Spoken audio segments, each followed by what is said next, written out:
नमस्कार दोस्तों, भारत एक सोच देख रहे हैं आप। दोस्तों, क्या अनुप्रिया पटेल अखिलेश और राहुल की राह पर चल निकली हैं? क्या अनुप्रिया पटेल ने अपनी ही सरकार के खिलाफ हल्ला बोलने का मन बना लिया है? क्या अनुप्रिया पटेल योगी सरकार से बेहद नाराज दिखाई दे रही हैं? वो कौन सा मुद्दा है जिस पर अनुप्रिया पटेल, अखिलेश यादव और राहुल गांधी एक साथ दिखाई दे रहे हैं? इन सारे सवालों का जवाब हम आपको देने जा रहे हैं। दोस्तों, अनुप्रिया पटेल एक के बाद एक तमाम मुद्दों को लेकर योगी सरकार पर हमलावर हैं। इस बार अनुप्रिया पटेल ने मुद्दा उठाया है जातीय जनगणना का। अनुप्रिया पटेल अखिलेश यादव और राहुल गांधी की राह पर जातीय जनगणना के पक्ष में दिखाई दे रही हैं। दरअसल दोस्तों, अनुप्रिया पटेल ने लखनऊ में सहकारिता भवन में पार्टी प्रदेश कार्य समिति की बैठक बुलाई थी और इसी बैठक में अनुप्रिया पटेल ने एक ऐसा बयान दे दिया जिससे यूपी की सियासत में भूचाल सा आ गया। और इस बयान के बाद लोग अब ये बात कर रहे हैं कि क्या अनुप्रिया पटेल विपक्ष के साथ सुर में सुर मिला रही हैं। दरअसल दोस्तों, केंद्रीय मंत्री अनुप्रिया पटेल ने केंद्र सरकार से जातिगत जनगणना करने की मांग की है।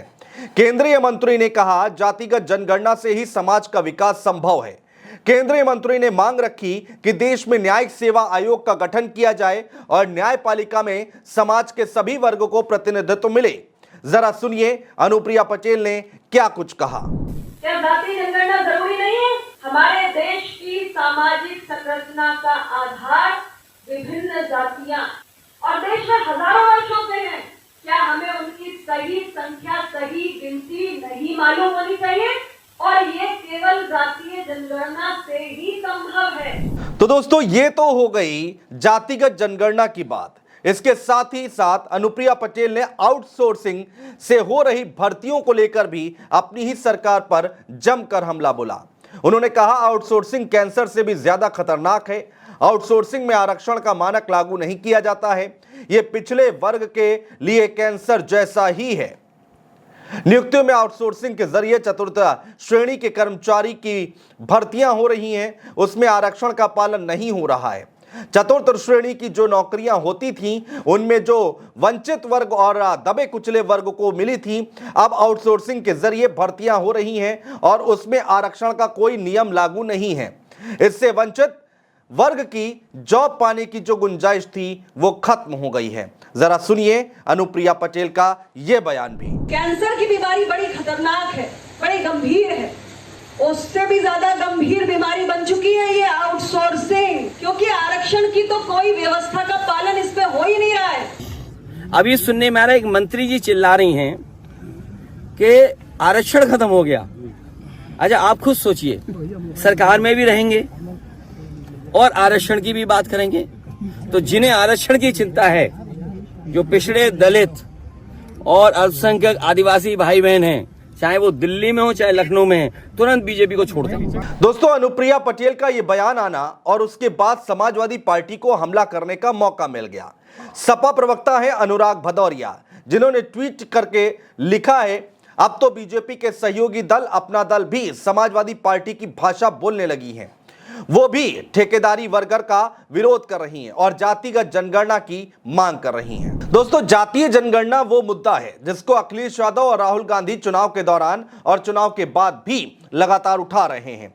चुनाव के दौरान अखिलेश यादव ने जातिगत जनगणना की खूब बात की और उसके बाद अखिलेश यादव और राहुल गांधी ने चुनाव के बाद भी इस मुद्दे को जोर शोर से उठाया। यहां तक कि राहुल गांधी ने सदन के अंदर भी जातिगत जनगणना का मुद्दा उठाया। जरा सुनिए अखिलेश यादव और राहुल गांधी के वो बयान जो कि जातीय जनगणना पर दिए गए थे। और जिन मुद्दों को लेकर के हम निकले हैं, सामाजिक न्याय, जातीय जनगणना और अधिकार और सम्मान मिले, जो हमारे साथ खिलवाड़ हो रही है उससे बचाया जा सके। ना मेरा आप लोग इंसल्ट करना चाहते हैं, आप खुशी से करिए, आप रोज करिए, मगर एक बात मत भूलिए, जाति जनगणना को हम यहां पास करके दिखाएंगे।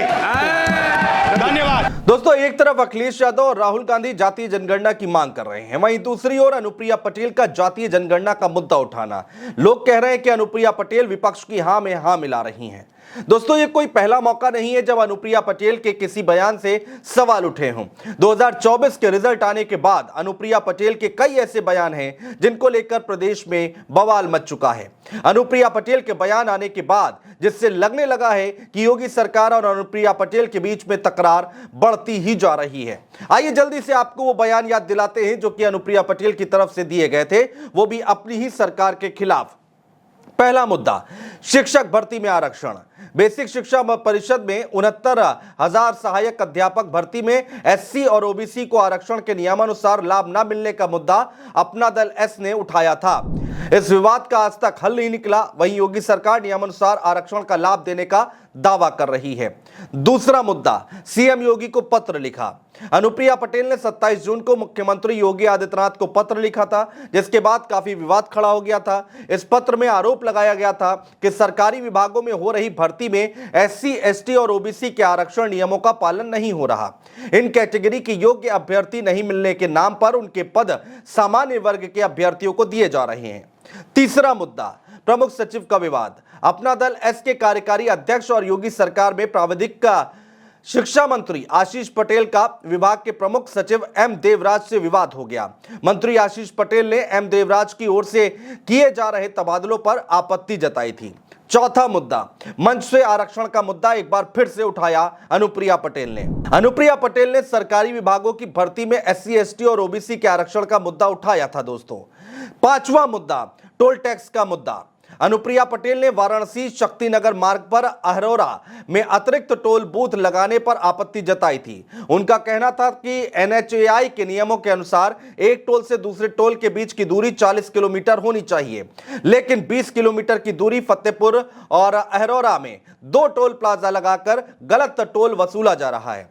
छठा मुद्दा, अनुप्रिया पटेल ने योगी सरकार के नजुल व संपत्ति विधेयक का विरोध किया और अपने एक्स अकाउंट से पोस्ट किया। नजुल भूमि संबंधी विधेयक को विमर्श के लिए प्रवर समिति को भेजा गया है। बिना विमर्श के ये विधेयक लाया गया। उन्होंने विधेयक को गैर जरूरी बताया। ये भी कहा कि ये विधेयक आम जनमानस की भावनाओं के खिलाफ है। नजूल भूमि से संबंधित जो विधेयक आया है, आपने उत्तर प्रदेश विधानसभा की कार्रवाई को देखा है, वो सेलेक्ट कमेटी को जा चुका है। अब कमेटी उसको एग्जामिन करेगी, कमेटी की जो सिफारिशें होंगी वो भी सामने आएंगी, लेकिन फिलहाल जो अपना दल का पक्ष है वो मैंने रख दिया है कि ये गैर जरूरी है, जन भावनाओं के खिलाफ। दोस्तों अब सवाल ये उठता है कि अनुप्रिया पटेल इस तरह से मुखर क्यों हैं, अपनी सरकार के खिलाफ हल्ला क्यों बोल रही हैं, विपक्ष की लाइन पर क्यों चल रही हैं। दरअसल दोस्तों इस चुनाव में अनुप्रिया पटेल की पार्टी का अपने ही वोट बैंक में जनाधार खिसकता दिखाई दिया है। कुर्मी बहुल कई सीटें ऐसी हैं जहां पर अनुप्रिया पटेल भाजपा को जीत नहीं दिला पाई।